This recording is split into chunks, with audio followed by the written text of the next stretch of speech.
অনেক মানুষ আমাকে চিনে। আমি পার্সোনালি কখনোই স্টেট থেকে শুরু করি। আমরা সারা বছর পড়াশোনা করেছি ভালো একটা চাকরির জন্য। আমি বিবিএ কমপ্লিট করেছি টেলিভিশনে, তাহলে আমি ছোট করে শুরু করি। হ্যালো ভিউয়ার্স, আসসালামু আলাইকুম। আশা করি সবাই ভালো আছেন। বিচিত্র জানার পক্ষ থেকে আপনাদের সবাইকে স্বাগত জানাচ্ছি আগারগাঁয়ে। আজকে আসমাপুর সাথে আজকে কথা বলবো। অনেকদিন যাবত তার দোকানটা বন্ধ হয়ে আছে, আর এই সময় তিনি কি করছেন এবং দোকানটা খোলার ব্যাপারে তার পরিকল্পনা বা কি শুনবো। কেমন আছেন?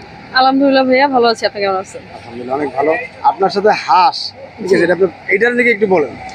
নর্মালি সবাই আসমাপুকে হাঁসের মাংস দিয়েই চিনে, যে আসমাপু আগারগাঁও নতুন রাস্তাতে হাঁসের মাংস বিক্রি করে একজন নারী উদ্যোক্তা হিসেবে সবার কাছে পরিচিতি লাভ হয়েছে। সো এই যে আমার হাতে রয়েছে ঝুটিয়ালা পাতিহাঁস, রুমিন ফারহানা আপুর মতো, ওনারটা সাদা কালার, আমারটা ব্রাউন কালার। আপনার এই যে দোকানটা যখন বন্ধ হয়েছে, এই বিষয়ে একটু বলেন। আসলে যেহেতু আমরা স্ট্রিটে বিজনেস করি, সো কখনো উচ্ছেদ, কখনো অভিযান, কখনো ঝড়, কখনো বৃষ্টি, এগুলো আমাদের অল টাইমই ফেস করতে হয়। আর যেহেতু স্ট্রিটে বিজনেস করা টোটালি বৈধ না, তবে আমরা যারা শিক্ষিত বেকার মানুষজন আছি, আর তারা কিন্তু চাইলেও কিন্তু বিজনেস করতে পারে না, কারণ তাদের কাছে পর্যাপ্ত পরিমাণে মূলধন নাই। যার কারণে আমরা এই যে স্ট্রিটে যে বিজনেস, এইটা বেছে নিয়েছি।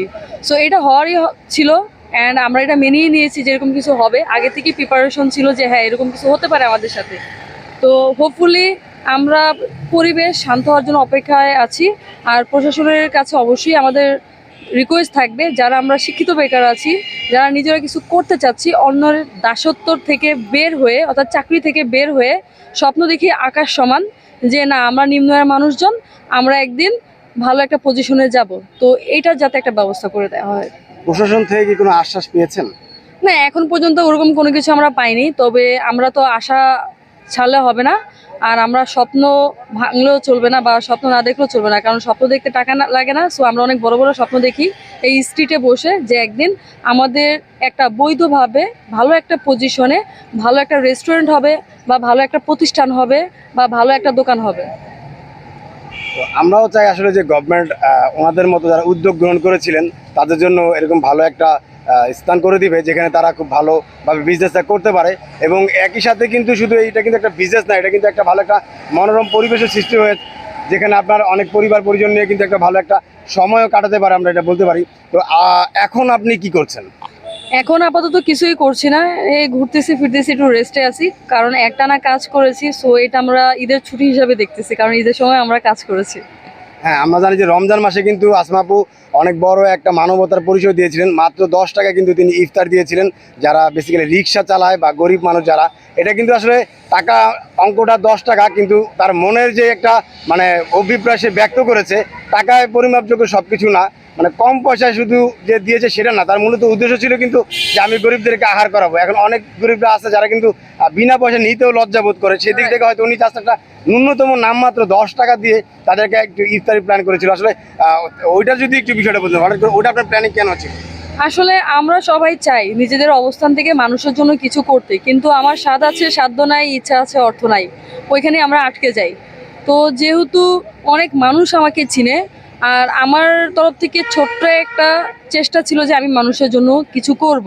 যদিও এটা সীমিত পরিমাণে ছিল, কিন্তু একটা সময় এত পরিমাণের রেসপন্স পাই, আমার দেশ থেকে শুরু করে দেশান্তরে যে মানুষগুলো আছে সবাই আমার পাশে দাঁড়ায়, যাতে আমার যে 10 টাকায় ইফতার প্রজেক্টটা ছিল, এটা যাতে আমি কন্টিনিউ করতে পারি। এখন আপনারা যারা স্ট্রিট ফুডের বিজনেসটা করতেন, মূলত আপনারা কয়েকজন শুরু করেছিলেন, তারপরে আপনাদের সফলতা দেখে অনেকে শুরু করেছিল। জি। হ্যাঁ, তো এখন আপনারা কি সবাই মিলে কি কোনো এরকম পরিকল্পনা করছেন কিনা যে আসলে আমরা সবাই মিলে গভর্নমেন্টের কাছে যদি একটা অ্যাপ্লাই করি যে আপনাদের জন্য কিছু একটা করা যায় কিনা? দেখুন, শিক্ষিত বেকাররা যখন স্ট্রিটে বিজনেস করে, এ থেকে লজ্জার কিছু হতে পারে না আমি মনে করি।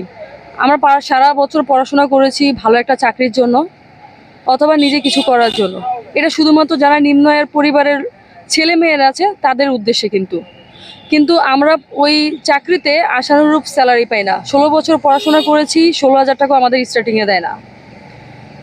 তো আর পড়াশোনা করলেও দেখা যায় কি, আমাদের যে একাডেমিক যে স্কিলগুলো, এগুলো সবই কিন্তু পাঠ্যপুস্তকের ভিতরে সীমাবদ্ধ, অর্থাৎ এর বাইরে আমাদেরকে কিছু শেখানো হয় না, অর্থাৎ আমরা বইয়ের ভিতরে সীমাবদ্ধ থাকি। তো আলটিমেটলি একটা শিক্ষিত ছেলে অথবা মেয়ে যাবে কোথায়? তখন তারা বাধ্য হয়ে ডিসিশন নেয় তাহলে আমি ছোট করে শুরু করি। আর তাদের কাছে যদি পর্যাপ্ত পরিমাণে অর্থ থাকতো সে কখনোই স্টেট থেকে শুরু করতো না, আমি পার্সোনালি কখনোই শুরু করতাম না।